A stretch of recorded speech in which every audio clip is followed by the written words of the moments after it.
Okay. Hey guys, how you doing? Yes. I'm back with another one. Yes, a book review. But listen, I ain't finished this book. This book is so good. I had to come to y'all and give y'all a brief, like review over this book. Now listen. I'm reading this. The Mother Next Door. Yes. By Tara Laskowski. Yeah, okay. So let me tell you about this book right here. All right, now it's about this little town. All right, so this lady, she from Philly. She used to be a reporter for the Enquirer. Her and her husband, they moved to this new city by DC. You know what I'm saying? They live in like this cul-de-sac. Yes. Okay, so prior to that, you know what I'm saying? Like I said, they from Philly, and she did what she needed to do, to move into this big beautiful house and in this beautiful neighborhood. It's like one of her dreams because she come from, I guess not poor, but she don't come from this kind of background of quote unquote has made it. You know what I'm saying? So what it is that she done moved into this house, her and her husband, and she had a daughter from a prior engagement, but he wound up leaving her. What happened was when she was in school, okay, her name is Teresa. When she was in school years ago, she was having an affair with her professor. Yes, and she wound up getting pregnant, and by her boyfriend though. I don't know. They look. Cause it don't say who she really had this baby by yet. But I'm not finished this book, but I just want to give you a brief review about what's going on in this book. Okay, so she's pregnant by her boyfriend, and they engaged, get married, but she's having an affair with her professor in college. So what happened was, I guess the boyfriend found out the fiance, and he wound up leaving her high and dry while she was pregnant. Like no, what I'm saying, left her. So she had to raise her daughter on her own. Yes. Okay. So but prior to that, the professor, him and his wife, he was married. Yes, yes, yes. But get this, right? She moves into this cul-de-sac and whatever, where, okay, because she was going to college at what is the same town where, the professor that she had her affair with. So she went back to Philly for a few years, got a job at the Enquirer, met her husband, and then lo and behold, she reached out to the professor to get her husband this job at this elite school, as the principal. Yes, yes. Okay, it was like a favor. Yes.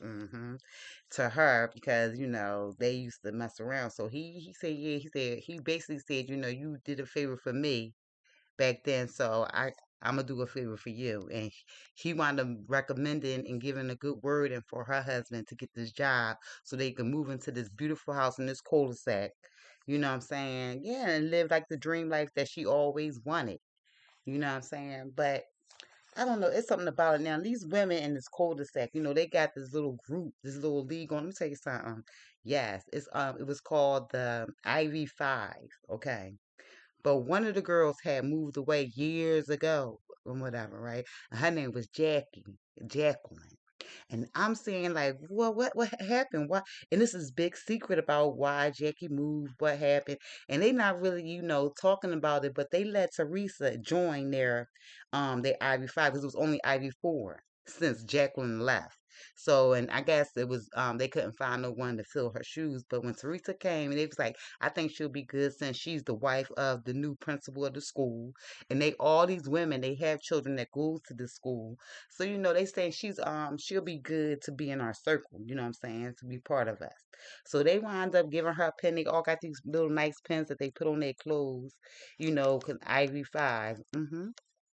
And so, yeah, so she's a part of them now, and every year they throw these big Halloween parties, like this big Halloween block party where everybody from the neighborhood comes to this cul-de-sac and be looking at their decorations and stuff. They be in the paper because even one of the ladies work for the news out there that goes to the school, and she always have like a big thing, or the media comes and the news come, and basically air their block party and how great they, what I'm saying, because they do it every year. It's a tradition.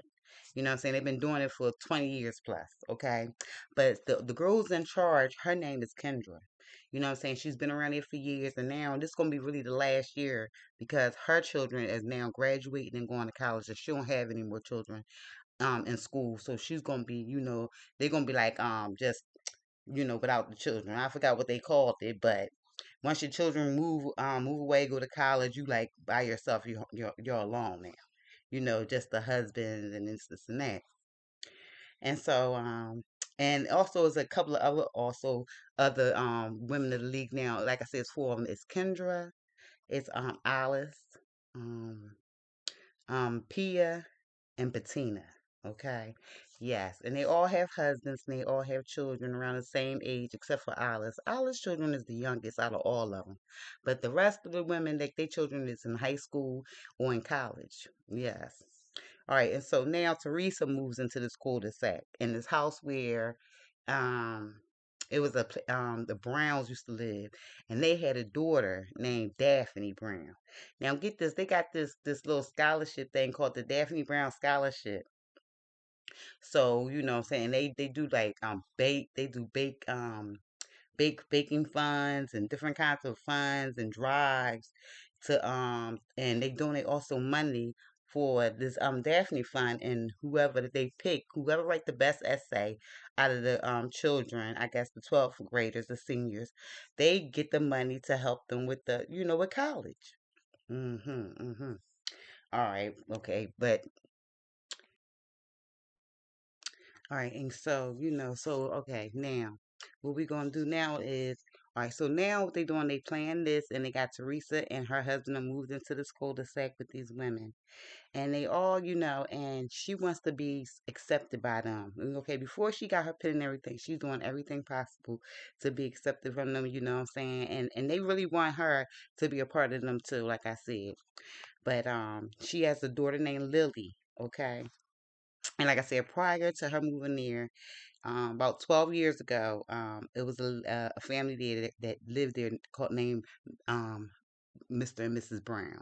And what happened was their daughter had passed away. Yes, their daughter had passed away. So um, they told them that and everything before, but they didn't know it was like a legend going around. Like a urban legend about her. Yes, she was called Ghost Girl or something. Come to find out on one, they always had these Halloween parties, and come to find out on one of these Halloween parties, the young girl, she was wearing a wedding dress, and she wound up walking because they live by a lake, and somewhere in the lake they got this bridge. She done walked on the bridge and jumped to her death. Yes, and so now it's like this urban legend because some people say on Halloween night you see her there again every night standing there, and she's always jumping to her death. You know what I'm saying? That's what the kids say. Like it's like a little urban legend going around about her. And so the mother didn't know that, right? So what happened was the reporter comes to the house like, yeah, it's Halloween again, and you the new neighbor, and everything. And I was wondering if we could maybe go in your house and do an interview. She was like, well, she didn't really understand why she wanted to come in her home and do the interview or anything. So she like, you want to do it in my house? Why? But she was like, yeah, and could we maybe go in the attic and do the interview? She was like, well, why? And she was like, she just went along with it and whatever, because like I said, she want to be liked in this new town that she in. She want to be in the in crowd. So she's like, okay, sure. She go fix herself up and she meets them in the room. She's like, yeah, this is my daughter room. She's up here. And they was like, wow, because this was Daphne's brown room. You know, when she was a child and whatever, when she was living here, she was like, "Oh yeah," she was like Daphne Brown. Why does that name sound so familiar? Oh yeah, well, that's right. They do the fundraiser for it. He was like, "Yeah, because she's the girl who actually jumped off the bridge on Halloween wearing the wedding dress." And they like, and the mother can't, Teresa can't believe it. She's like, what? Wait a minute. I don't remember. Wait a minute. I thought this was like an urban legend. She's like, yeah, well, all urban legends have some truth to them. She like, and she said, wait a minute. And I'm living in a house that this girl used to live in that, that committed suicide on the bridge. They was like, mm-hmm. And I want to know, how do you feel about that? And had her on the spot and whatever. I was just like, oh my goodness. And it was like, and she just couldn't believe it. She was just like, um, She didn't know what to say. She just said, I just found out. I did not know. I knew that the couple who lived here had lost their daughter, but I didn't know that was her, or I didn't know anything about her, the way she died or anything, or the urban legend or anything. And she was like, yeah, yeah, definitely. She was like, yeah, so how do you feel about that? Had all on camera and everything. And it was like, and she just was like, shocked. You know what I'm saying? So what she did was, after it was over, she just went on her laptop and she started reading about it and saying that, okay, well, what happened now? Come to find out, this what happened to this now. They had Daphne Brown babysitting children now. Every year on Halloween they throw this great party. You know what I'm saying? This great Halloween party for the kids and everything. But at a certain time all the kids are coming in our house together and they'll find a designated babysitter, and she'll watch all the children while the parents are out there now enjoying Halloween, dancing and drinking and things like that. And normally they'll put a movie on for the children. And they wind up going to sleep. And then Daphne was the designated babysitter almost 12 years ago. And what happened was she must have told them that she'd be right back or something happened. But come to find out, yeah, she wound up dying that night. But prior, I was reading, look, I'm only on chapter 30, but listen, but prior to that, now listen, on the night of that she had died, now listen, now get this. Oh, this is so deep, guys.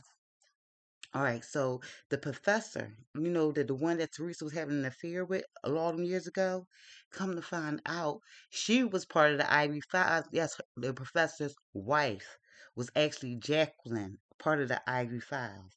And what happened was she knew her husband was having an affair, right? She felt, women always have them intuitions. And she knew it. And so her and her girls was like, yeah, he can't be getting away. He ain't gonna be getting away with this too much longer. We gonna do something about this, you know what I'm saying? Because they don't play. You know what I'm saying? They like this. Eight spoon coons, you know what I'm saying? And if anybody is in their group is being threatened or hurt, they come together and they go after these people, you know what I'm saying? You get me? So listen to this, right? So come to find out, Jacqueline wound up, and she wound up leaving her husband all them years ago because he was having an affair. But on that night of that Halloween, when that girl Daphne Brown died, now listen to this, right? She seen her husband coming walking up, right? And she's like, yeah, I wonder where he been all night. You know what I'm saying? And she know where she been. He been out there running around with this girl that he knew that she been having an affair. And the rest of the Ivy Five, four, whatever, they know too, right? And they was all looking at him, from their little circle that they sit. They usually sit like around a pit, you know what I'm saying, a fire pit, and talk and things like that and whatever. So they seen him. They was just all seen him walking up and whatever. And he went over to kiss his wife and stuff like that. And she said she could smell the perfume that he was wearing that wasn't hers. How he smelled like he was sweaty and things like that. You know what I'm saying? She said she was tired of it, so she just walked over to the table and got her a drink. She said she's sitting there with her drinking whatever. Then her daughter runs into her, because they got a daughter together. Her name is, now they call her Ellen now, but they used to call her Nora because her name is Eleanor. Her mother called her Nora, but they call her Ellen now because this is years later, and Jacqueline been gone for years. You know what I'm saying? Because, like I said, their marriage wound up failing because he was having an affair with Teresa all them years ago when she was a student. You see it now, girl. Let me tell you something. So I'm saying to myself, I said, okay, okay, it's all starting to like all connect now. You know what I'm saying? So get this right. On the night of the Halloween party, all them years ago, 12 years ago, she was like I said, the little girl ran up to her, was like, "Mommy, mommy." She was like, "What you doing here?" Because the little girl was supposed to been watching them while the parents are now enjoying Halloween. So she was like, "Well, what you doing now?" She was like, "Oh, Nora." She was like, "Well, I don't know where your baby." She said, "Where's your babysitter at?" She said, "Oh, over there dancing with Daddy." Mm. So the mother looked and was like, "Oh, seeing that the babysitter dancing with Daphne," and come to find out, listen, I'm thinking that she must have thought that the Jackie must have thought her husband was having an affair with the babysitter. You know what I'm saying? Because I don't know, something happened to this girl that night. That girl died that night. I don't know exactly what happened, but I'm thinking, I don't know. I'm going to tell y'all exactly what happened, but I'm thinking that maybe You know what I'm saying? She thought that that girl was having an affair with her husband, and the Ivy families got together some kind of way and did something to her. I don't know, but that's what I'm thinking because, and then get this right. I'm thinking all this times in the husband. I don't know. Do you think he's in on it? Because Teresa, because listen, because she reached out to him. Now his name is Greg. That's Jacqueline's husband. Name. She reached out. Teresa reached out to Greg and asked him for a favor. Could you help my husband get this job? And come to find out, you know what kind of favor she said she did for him to give him the recommendation. Mm. Yes, yes. So I'm thinking, could they all be involved in this? Got Teresa out there because Teresa done ruined his marriage. He ruined his own marriage by sleeping with Teresa all them years ago. But Jacqueline been missing. They don't know where Jacqueline is. She done left her daughter and her husband high and dry for damn near 12 years, and he been raising the daughter for 12 years. She don't even see her daughter. She just up and disappeared. Yes, it's a good book. So I'm thinking, I'm gonna let you know if I'm right about this. I'm thinking they did something to the girl Daphne Brown, thinking that she had something to do with Jacqueline's husband. I think they thought maybe she was sleeping around with Jacqueline's husband, and I think what it was they made a false mistake. And since they found that they done got rid of this girl Jackie Daphne Brown, that little young girl, I think they done did something to her, and now they feeling some kind of way because that's why they have the scholarship in her name. You know what I'm saying? Trying to rectify the situation. And then also they getting back at Teresa because they could probably kind of find out that Teresa was actually the one having an affair with Greg that ran Jacqueline off and left Ellen. Because even Ellen feels some kind of way towards Teresa. You should see it. She young, she this, and then she done befriended Teresa's daughter Lily. And she like, yeah, because you know Lily ain't number the freshman, but Ellen is in the 12th grade, and Teresa was trying to figure out why do a 12th grader want to hang around with with a ninth grader. You know what I'm saying? Normally that just doesn't happen. But I'm saying to myself, it's because she got a vendetta against you for having an affair with her dad. Because that's Greg is her father. Mm, isn't it deep? Isn't it? Yeah, I'm like, because you've been running around with her dad that made her mother run off.